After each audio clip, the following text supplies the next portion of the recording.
Assalamualaikum warahmatullahi wabarakatuh. Perkenalkan, nama saya Vita Stiani. Saya mahasiswi Institut Setia Kota Tangerang. Bagaimana kabar teman-teman semua? Semoga kita semua dalam lindungan Allah Subhanahu wa taala dan dalam keadaan sehat walafiat ya. Amin. Oke, di pembahasan kali ini saya akan membahas tentang aspek perpajakan atas perbankan konvensional. Sebelum kita masuk ke materinya, kita cari tahu dulu nih, apa sih bank konvensional itu? Berdasarkan Undang-Undang Nomor 10 Tahun 1998, bank konvensional merupakan bank yang menjalankan kegiatan usaha secara konvensional, yang mana dalam kegiatannya tersebut memberikan jasa dalam lalu lintas pembayaran sesuai dengan prosedur dan ketentuan yang telah ditetapkan. Apa sih tujuan dari bank konvensional tersebut? Secara umum bertujuan untuk membantu melaksanakan pembangunan nasional untuk mencapai pemerataan, pertumbuhan ekonomi, dan meningkatkan kesejahteraan masyarakat. Setelah kita mengetahui tujuan dari bank konvensional juga memiliki 3 fungsi. Yang pertama itu ada agent of trust, yang kedua agent of development, dan yang ketiga agent of service. Prinsip bank konvensional menggunakan 2 metode. Yang pertama, tetapkan bunga sebagai harga, baik dalam produk tabungan seperti tabungan, deposito berjangka, dan produk pinjaman kredit yang diberikan berdasarkan tingkat bunga tertentu. Yang kedua, yaitu untuk layanan bank lain. Bank lain menggunakan atau menerapkan berbagai biaya dalam nominal atau persentase tertentu.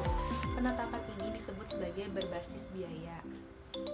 Aspek perpajakan bank konvensional, penghasilan bank terdiri dari yang pertama itu penghasilan dari penyaluran kredit atau dana. Dalam bank konvensional itu berbentuk dengan bunga. Yang kedua, adanya penghasilan dari provinsi atau komisi, baik terkait dengan penyaluran kredit maupun transaksi perbankan lainnya. Dalam laporan keuangan bank konvensional biasanya dibedakan antara provinsi atau komisi yang berkaitan dengan penyaluran kredit dengan komisi atau provinsi dari aktivitas non-kredit. Yang ketiga, adanya pendapatan lain-lain berupa pendapatan keuntungan atau kerugian transaksi surat berharga, keuntungan atau kerugian atas transaksi valuta asing, fee atau komisi, anak piutang, dan pendapatan lainnya. Baik, pembahasan selanjutnya yaitu aspek perpajakan bank konvensional. Penghasilan bank terdiri dari yang pertama, adanya penghasilan dari penyaluran kredit atau dana. Dalam bank konvensional berbentuk dengan bunga.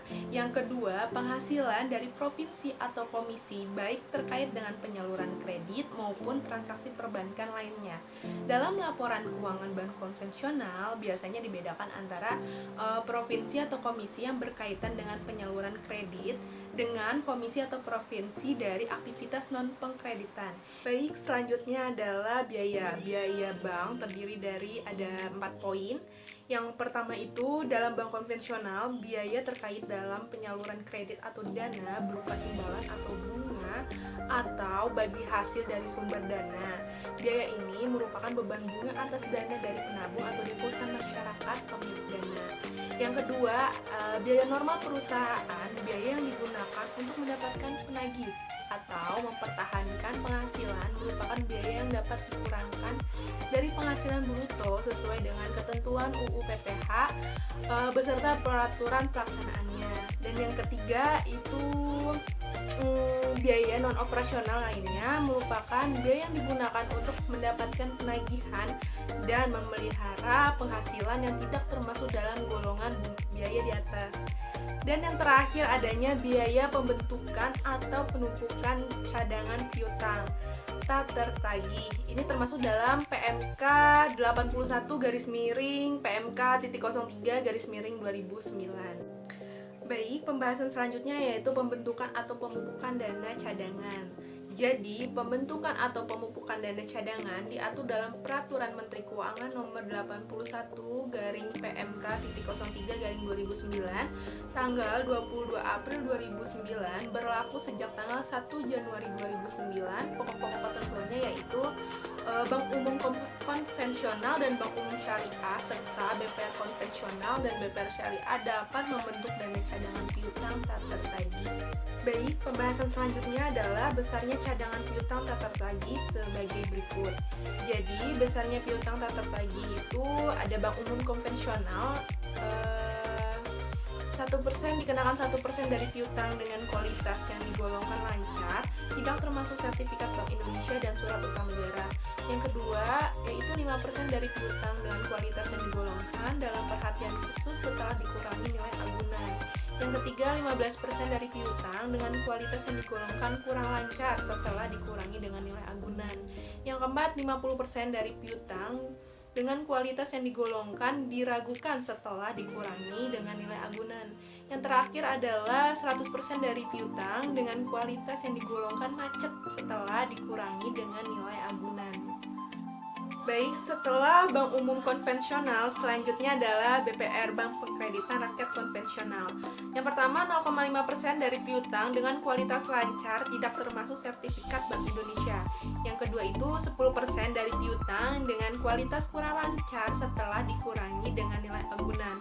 Yang ketiga, 50% dari piutang dengan kualitas diragukan setelah dikurangi dengan nilai agunan. Yang terakhir, dikenakan 100% dari piutang dengan kualitas macet setelah dikurangi dengan nilai agunan. Baik, pembahasan selanjutnya yaitu mengenai kebijakan perbankan untuk memotong PPh pasal 4 ayat 2 diatur dalam PP 131 tahun 2000 KMK nomor 51-KMK.04/2001 dengan ketentuan sebagai berikut. Jadi atas penghasilan berupa bunga dengan nama atau dalam bentuk apapun yang diterima atau diperoleh dari deposito dan tabungan serta diskonto, sertifikat Bank Indonesia dipotong pajak penghasilan yang bersifatnya itu final. Dan atas penghasilan tersebut itu dikenakan PPh final sebesar yang pertama itu 20% dari jumlah bruto terhadap wajib pajak dalam negeri dan bentuk usaha tetap atau BUT. Yang kedua, 20% dari jumlah bruto atau dengan tarif berdasarkan perjanjian penghindaran pajak berganda yang berlaku, jadi terhadap wajib pajak luar negeri. Baik, pembahasan selanjutnya yaitu pemotongan PPh pada bank. Jadi pemotongan PPh pada bank adalah bank di mana tabungan atau deposito berada dan BI untuk diskonto SBI.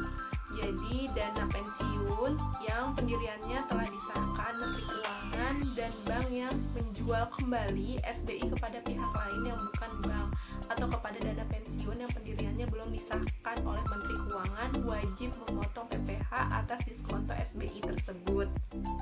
Baik, kemudian selanjutnya adalah pemungutan PPN untuk bank konvensional. PPN untuk menyerahkan barang atau jasa, BKB atau JKP yang terutang PPN terkait usaha perbankan, pada prinsipnya semua barang atau jasa dikenakan PPN, hanya saja ada pengecualian. Jasa keuangan termasuk yang jenis jasa yang tidak dikenakan PPN dalam Undang-Undang PPN yang baru, Undang-Undang Nomor 42 Tahun 2009 terdapat perubahan terminologi dari jasa perbankan menjadi jasa keuangan.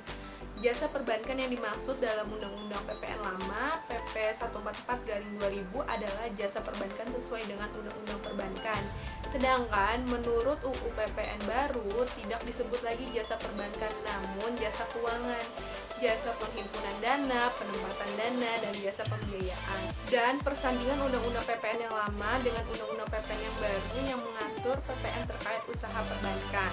Baik, begitulah video saya mengenai aspek perpajakan atas perbankan konvensional. Terima kasih atas perhatiannya. Semoga ilmu yang saya sampaikan dapat bermanfaat. Jika kalian suka dengan videonya, jangan lupa like, komen, dan share. Terima kasih atas waktunya. Semoga kita semua tetap menjaga 3M ya, dan menjaga protokol kesehatan. Terima kasih. Wassalamualaikum warahmatullahi wabarakatuh.